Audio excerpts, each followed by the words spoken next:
Welcome to another deep dive with us. Have you ever wondered, what happens after we die? It's a question that's fascinated humanity for as long as we've been around. Well, today we are going to dive into one man's account of what he believes happened to him after death. It's pretty wild. So we found this video on YouTube. Oh, yeah, I saw that one. It's this guy who gets hypnotized, and the hypnotist kind of walks him through, Takes him on a journey. yeah, a journey through the astral plane, which is, allegedly this realm of existence beyond the physical. Right. So, we're not here to tell you whether or not we believe in the astral plane. Right. This is not about Yeah. proving or disproving. Right. It's more about exploring the ideas and beliefs presented in this video. Yeah, like a thought experiment. Exactly. So, Yeah. what if this is what happened? Yeah. So the video starts with the hypnotized subject describing leaving his physical body. Yeah, he makes it sound like pretty intense, Yeah. like an emotional overload. Totally.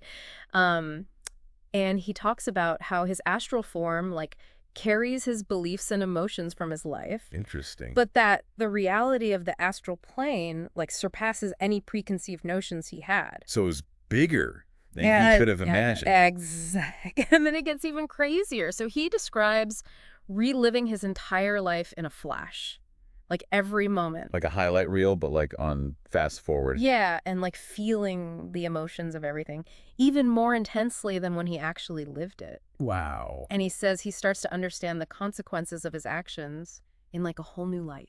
That would be pretty profound. Totally. Have that kind of clarity. And here's the even wilder part. Yeah. He claims he could feel the emotions of everyone else who was involved in those life events too. Whoa. Yeah. So like a multi-dimensional perspective. Totally. And so as his journey continues, he encounters deceased loved ones in this supposed astral plane. Okay. But he can't actually touch them. It's like they're there, but not physically tangible. They communicate telepathically though.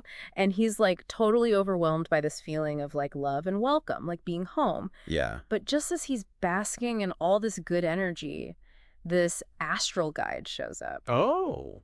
and leads him away from his loved ones. Away from his family. Yeah, toward a new part of this experience. And it's this place he calls the Velvet Room. That is the Velvet Room. So picture a room entirely lined with plush, comfy velvet. Sounds cozy. Right. And here's where things get really interesting. He starts losing his memories Oh, wow. of his earthly life. They gradually fade away. It's Oh, yeah. he's shedding his old identity, his past life. And as he does, he experiences this incredible sense of peace. Like a clean slate almost. Totally. That's kind of beautiful in a way. It is. Like letting go of all that baggage. Yeah, But is that really a good thing, though? Like, is forgetting the same as healing? that's a great question. And one we might want to ponder as we continue this deep dive. Okay, let's do it. Yeah. But this piece, it doesn't last forever. He eventually leaves the Velvet Room and enters this period of really intense emotional processing. Yeah. So what happens is he starts reliving past situations, but this time he feels both his own emotions and the emotions of everyone else who was involved. Oh, wow. So he's getting the full picture. Yeah. And it's not always pleasant. He talks about regretting past actions, feeling guilty, Makes sense. especially when he starts recalling experiences from what he believes were past lives. Okay, so we are getting into past lives now. Yeah. And all this intense emotional stuff culminates in a reunion with his deceased father. Right. But this time it's different. He's not alone with his dad. It's like a group setting with other astral beings. Okay. And the focus isn't so much on the past anymore. It's about forgiveness, understanding, and planning for future incarnations. Oh. Yeah. So it's not just about reviewing your life, it's also about planning the next one. Yeah. And he's not the only one planning. He sees other beings preparing to be reborn too.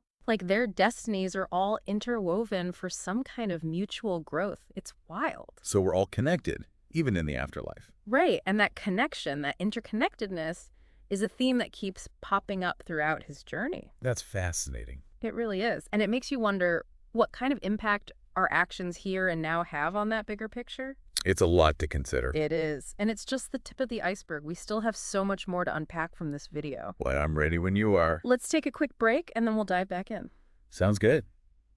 Welcome back to the astral plane, everyone. Okay, so before the break, we were talking about how our actions might actually shape the astral realm. Yeah, that's a pretty heavy concept. It is. And it makes me think about the not so good side of humanity.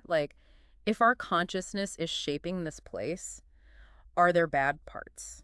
He does talk about that a bit. He mentions some areas that are like less organized, Oh. almost chaotic, where souls that haven't processed their trauma or died in states of confusion or fear might kind of gravitate towards. So not like hell exactly, No, not fire and brimstone. but maybe like a default state for those who aren't ready for the peace and all that. Yeah, more like a consequence of the emotional and spiritual baggage. Okay, that makes sense. What about those who commit suicide, though? Where do they end up? That's interesting. He actually suggests that the velvet room that we were talking about earlier might be the initial experience for them, Hmm. that place of peace and memory loss. So like a break from the pain of their life. Exactly. But that can't be it. Right? No, he emphasizes that growth is kind of inevitable. Yeah. Even if it's delayed, they'll have to face those issues eventually. Whether in the astral realm or another lifetime. Right? It's deep stuff, man. Right, it is. This idea that death isn't the end, but like a continuation, Yeah, changes everything. absolutely. And it raises the question, how much do our choices really matter if we're just going to keep coming back? Right. It's almost like a cosmic game with infinite levels. I like that analogy. So, okay, what about astral time? He mentioned that it's not linear like we experience it here. So what does that mean? He wasn't super specific, Hmm. but it sounds like time is just experienced differently there, more fluid, not bound by past, present, future. So you're saying it's possible to like experience multiple lifetimes at once or go back and revisit moments. It's definitely possible based on his description. And that's part of what makes this all so fascinating. We're not dealing with hard facts here, just exploring possibilities. Right. Okay, so remember those astral guides? He saw them helping souls prepare for reincarnation, almost like career counselors for the afterlife. Yeah, he used the word negotiation, which I thought was interesting. Oh, yeah, so it's a choice. It suggests a collaborative process between the soul and its guide, finding the best path for the next life. But what about those who are born into tough situations? Poverty, war, doesn't seem like a choice anyone would make. That's where karma comes in. Remember how he was talking about reliving those past events and feeling the effects of his actions? Well, those choices create a sort of energetic residue that influences future lifetimes. Okay, so it's not punishment, No, but more about understanding consequences. exactly. It's about the overall trajectory of the soul's journey. Huh. But how does free will factor into this? Right. If we're bound by our past choices, Hmm. how much agency do we actually have? Yeah. He suggests they're not mutually exclusive, though. We're influenced by our past. Yes. But we still have the power to choose in the present. So like a choose-your-own-adventure story. Our past shapes the options, but not the ending. Yeah, exactly. Yeah. We have the power to make decisions that align with our highest good, even with karma. I dig that. Okay, so to be honest, the whole karma thing is a little daunting, I hear you. especially across multiple lifetimes. But he emphasizes the astral realm as a place of compassion and forgiveness, right? That's cute. So it's not about being perfect. It's about learning and evolving and making choices that benefit everyone. Yeah, and those choices ultimately shape the astral realm too. So we kind of have a responsibility to act with good intention. Absolutely. What kind of astral plane do we want to create? It's deep, man. It is. And we're not done yet. This guy had some more insights that really pushed the boundaries of reality. Okay, hit me. I'm ready for the final mind-blowing revelations. Let's do it. Okay, so we're back, and my brain is officially fried.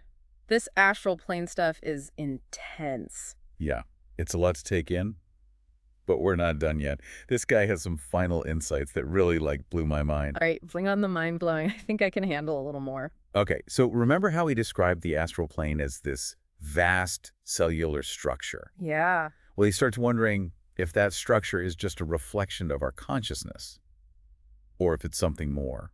So you mean what if it's not something we create, but something we're tapping into? Yeah. Like it's always been there. Exactly, like a pre-existing network. Of consciousness. Yeah. He even suggests that it might be the source of consciousness itself. Whoa, okay, hold on. So instead of us shaping the astral plane, it's shaping us. In a way, yeah. It's a pretty radical idea. It is, but kind of cool. Yeah, and it actually aligns with some ancient mystical traditions that see consciousness as the fundamental building block of reality. So what you're saying is maybe death isn't the end of awareness at all. It's just going back to that source. It's a possibility. Yeah. And then we just reemerge into a new life with all the experiences we've gathered. Like a cosmic recycling program for consciousness. I like that. And it kind of throws that linear view of time out the window, doesn't it? Yeah, more like a cycle. Yeah. Birth, death, rebirth.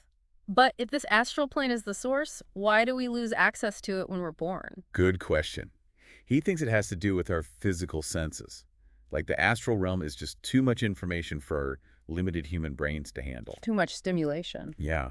So these limitations actually help us focus on the lessons we're supposed to be learning here. Like putting on blinders. Yeah, So we can really experience this human thing. exactly. And it's not necessarily a bad thing, right? Right, we need the contrast to appreciate the limitlessness. And that tension, that striving to overcome those limits, that might be what drives our evolution. Oh, I never thought of it that way. But even with the blinders on, we're still part of that bigger web, right? Absolutely. We're all connected. Huh. And that means our thoughts and actions have a ripple effect. Okay, that brings us back to that final question. If this astral plane reflects our collective consciousness, what's it saying about humanity? Yeah, what does it tell us about our true nature? That's a tough one. No easy answers there. Something to ponder. For sure. This whole deep dive has really made me question everything I thought I knew about, life, death, reality. And that's kind of the point, isn't it? Yeah, to push the boundaries. Think outside the box. Explore the possibilities. Exactly. Well, I think we've done a pretty good job of that today. I agree. And on that note, I want to thank you all for joining us on this journey into the astral plane. It's been wild. And who knows, maybe we'll do it again sometime. Until then, keep exploring. And keep those minds open.